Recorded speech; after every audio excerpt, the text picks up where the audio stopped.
Here's a quick little recap for February the 27th, 2025. We had 12 games on the schedule, so let's hop right into it and let's go over what happened in the games.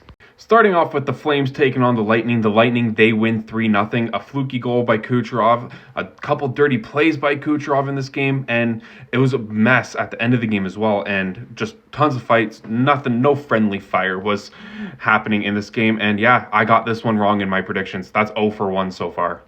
Penguins taking on the Flyers, and the Penguins, they made a bit of a comeback in this one. They got spanked by the Flyers the other night. Boko Imama, he had a very dirty hit. John Tortorella looked like he was going to pop a vessel in his forehead.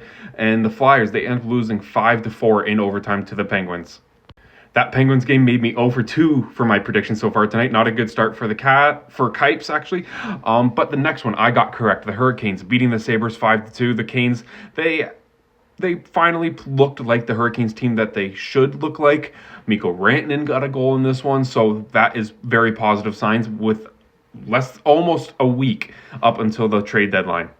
St. Louis Blues taking on the Washington Capitals. I predicted that the Capitals were going to win this one because they got, not embarrassed, but they got humbled by the Calgary Flames the other night, and they lose this one. The Blues, they win 5-2 in this one. I got that one incorrect as well, so that is 1 for 3. Up next, we got the Panthers taking on the Oilers as a rematch of the Stanley Cup Finals, and I got this one correct. I said the Panthers are going to win. The Oilers continue to struggle, continue to be very bad as of late, and they lose 4-3. And we go back to losing ways. The Blue Jackets taking on the Red Wings. I said the Red Wings are going to need to win this one heading into the outdoor game on Saturday against the Blue Jackets, and the Blue Jackets, they win 5-2. The Montreal Canadiens, the Habs, taking on the San Jose Sharks.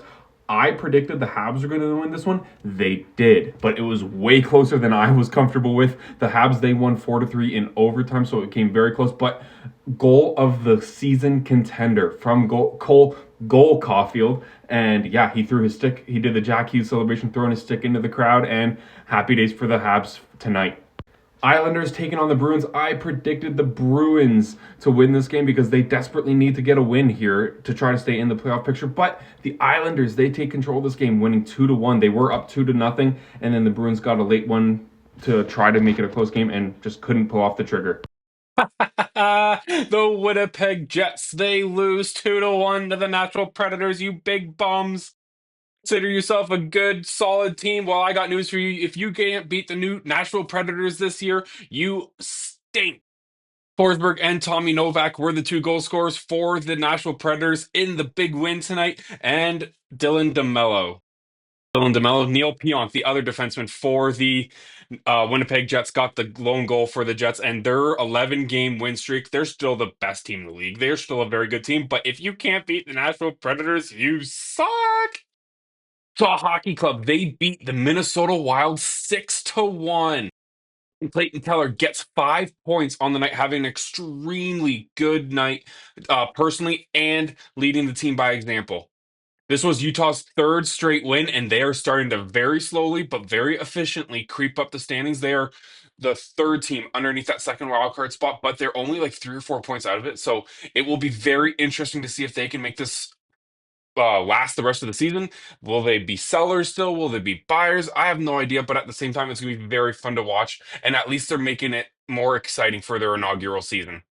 Just in, the Vancouver Canucks, they lose 5-2 against the Anaheim Ducks. This is one that I went out on a limb with because I didn't know if the Vancouver Canucks were going to be tired or not, but I went with the Ducks because I wanted the Ducks to win due to the fact that the Flames and the Canucks were going to play. So if the Flames lost tonight, I desperately wanted the Canucks to lose tonight, and they did just that. Ryan Strome and Troy Terry each had very good nights for the Ducks. They each had 3 points with a goal and 2 assists.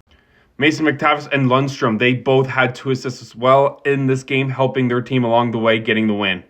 Last but not least, we got the Vegas Golden Knights taking on the Chicago Blackhawks, where the Golden Knights, they win 7-5 in a very high-scoring game, in one that you would not kind of see this coming between these two teams. For the Golden Knights, Ivan Barbashev, he had a very, very good night. He had 2 goals and 2 assists in this game, getting 4 points on the night, helping his team along the way. Keegan Colasar, he had 2 goals in this game. Brett Howden, he had 3 assists in this game. Noah Hannafin had 2 assists. Lots of players getting multiple points on the Vegas Golden Knights. On the Chicago Blackhawks, several players got 1 point. But it was Connor Murphy with 3 assists. That was the standout player for the Chicago Blackhawks. All right, there you have it. 12 games covered for you. I went 6 out of 12. I went 50% for my predictions today. That's not too bad compared to what I thought it was going to be. All of a sudden, it was, when I was looking at first, it was like X, wrong. And I'm like, oh, lordy. But nope, we did pretty good, all things considered, 50%. And we will see you tomorrow night. Have a great night. Take care. Thanks for everything.